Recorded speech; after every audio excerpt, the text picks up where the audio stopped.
రేపు కరీంనగర్లో బీఆర్ఎస్ భారీ బహిరంగ సభ నిర్వహిస్తోంది. నల్లగొండ సభ తర్వాత కరీంనగర్లోనే రెండో సభ జరగనుంది. ఎంపీ ఎన్నికల షెడ్యూల్ వస్తుండటంతో బీఆర్ఎస్ అలర్ట్ అవుతుంది.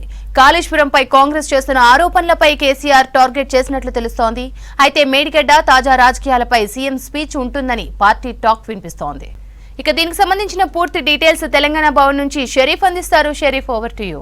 ఫలితాలు వెలువడిన తర్వాత రెండవ సభలో పార్టీ అధినేత కేసీఆర్ పాల్గొననున్నారు. ఇప్పటికే అన్ని ఏర్పాట్లను కూడా కరీంనగర్ ఎస్ఆర్ఆర్ కాలేజ్ సెంటిమెంట్గా మొదటి నుంచి కూడా కేసీఆర్ భావిస్తూ వస్తారని చెప్పి పార్టీలో చర్చ జరుగుతుంది. ఎప్పుడైతే తెలంగాణ అంటే ఉద్యమ కాలం నాటి నుంచి అదే గ్రౌండ్ని ఆయన సెంటిమెంట్గా తీసుకున్నారు. ఇదే విషయాన్ని సెగ్మెంట్ల వారీగా అంటే ఎంపీ సెగ్మెంట్ల వారీగా ఇప్పటికే షెడ్యూల్ దగ్గర పడుతుంది కాబట్టి ఎంపీ సెగ్మెంట్ల వారీగా కూడా మీటింగ్స్ ఏర్పాటు చేస్తున్నారు. అంతర్గతంగా వాళ్ళు మీటింగ్ ఏర్పాటు చేసి వాళ్ళతో దిశానిర్దేశం చేస్తున్నటువంటి సిచ్యువేషన్ కూడా గత కొద్ది రోజుల నుంచి కూడా చూస్తున్నాం.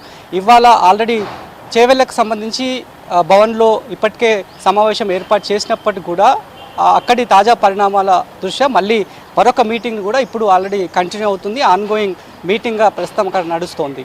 సో దీంట్లో భాగంగానే ప్రధానంగా కేసీఆర్ ఏ అంశాలను సభలో మాట్లాడబోతున్నారనేటువంటి అంశంపైన ప్రస్తుతానికైతే చర్చ జరుగుతోంది. మొన్న సమీక్ష సమావేశంలో పార్టీలను ఉద్దేశించి కావచ్చు, ఎవరైతే వేరే పార్టీలకు మారుతున్నటువంటి అభ్యర్థులను అదేవిధంగా నేతలను ఉద్దేశించి కూడా ఆయన మాట్లాడడం జరిగింది. అదే అంశాలను బయటకు వచ్చినటువంటి క్యాడరు అదేవిధంగా లీడర్లంతా కూడా చెప్పడం జరిగింది. గెలుపోటములు సహజం, అదే అంశాన్ని చెప్తూనే ధైర్యం నింపుతూనే ముందుకు పోవాలనేటువంటి అంశాన్ని చెప్తూ ప్రస్తుతానికైతే క్యాడర్లో ఒక బలం నింపాలనేటువంటి ధైర్యాన్ని నింపాలనేటువంటి ఉద్దేశంతోనే మరొక అంశాన్ని మనం నల్గొండ సభలో చూసినాం. కృష్ణానది జలాల సంరక్షణకు సంబంధించి అక్కడి సభను ఏర్పాటు చేయడం జరిగింది. ఎప్పుడైతే కాంగ్రెస్ సర్కార్ ఫామ్ అయిన తర్వాత మేడిగడ్డను కాళేశ్వరం సంబంధించినటువంటి మరికొన్ని బెరేజ్లకు సంబంధించి మాత్రం చాలా సీరియస్గా ఆరోపణలు చేస్తుంది కాబట్టి ఆరోపణలపైన కూడా ఈ సభలో రేపటి సభలో సీఎం కేసీఆర్ స్పీచ్ ఉండనున్నట్లు కూడా తెలుస్తోంది. సో పూర్తి స్థాయిలో ఇప్పటికే 5 ఎంపీ సభ్యులకు అంటే ఎంపీ అభ్యర్థులకు సంబంధించినటువంటి పేరును ఖరారు చేయడం జరిగింది. సో ఎంపీ ఎన్నికలకు సంబంధించి షెడ్యూల్ దగ్గర పడుతుండడంతో బీఆర్ఎస్ పార్టీలో హీట్ పెరిగిందని చెప్పాలి. ఎలా ముందుకు పోవాలి, జనాల్లోకి ఏ ఎజెండాలతో ముందుకు పోవాలనేటువంటి అంశం పైన ఇప్పటికే గత కొద్ది రోజుల నుంచి కూడా మనం భవన్లో యాక్టివిటీస్ని బట్టి చూస్తే యాక్టివిటీ పెరిగిందని చెప్పాలి. ఎందుకంటే బీఎస్పీకి సంబంధించినటువంటి పొత్తు అంశం కావచ్చు, ఆ తర్వాత పార్టీలు మారుతున్నటువంటి నేతలు కావచ్చు, ఇప్పటికే సిట్టింగ్ ఎంపీలుగా ఉన్నటువంటి 3 సిట్టింగ్ ఎంపీలు, మొన్న 2 రోజుల క్రితం మాజీ ఎంపీలు అదేవిధంగా మరికొంతమంది ఎమ్మెల్యేలు పార్టీ మారడం జరిగింది. పార్టీ మారేటువంటి అంశం పైన కూడా క్యాడర్కి సంబంధించి చర్చ జరుగుతున్నప్పుడు అదేవిధంగా బీఎస్పీకి సంబంధించినటువంటి పొత్తు అంశంపై కూడా అటు 2 పార్టీస్లో కూడా అటు బీఎస్పీ పార్టీలో ఒకవైపు అంతర్గతంగా చర్చ జరుగుతుంది.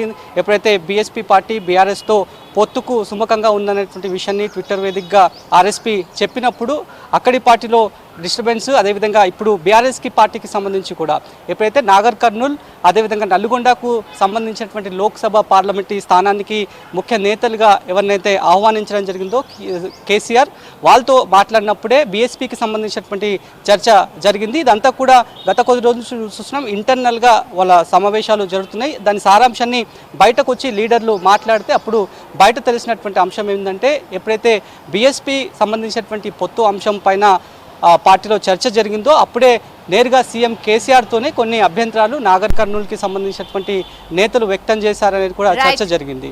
దానికి ప్రస్తుతానికైతే రేపటి సభకు సంబంధించి మాత్రం ఏర్పాట్లు అయితే పూర్తి చేస్తున్నాం అనేటువంటి విషయాన్ని ఆడ చెప్తారు.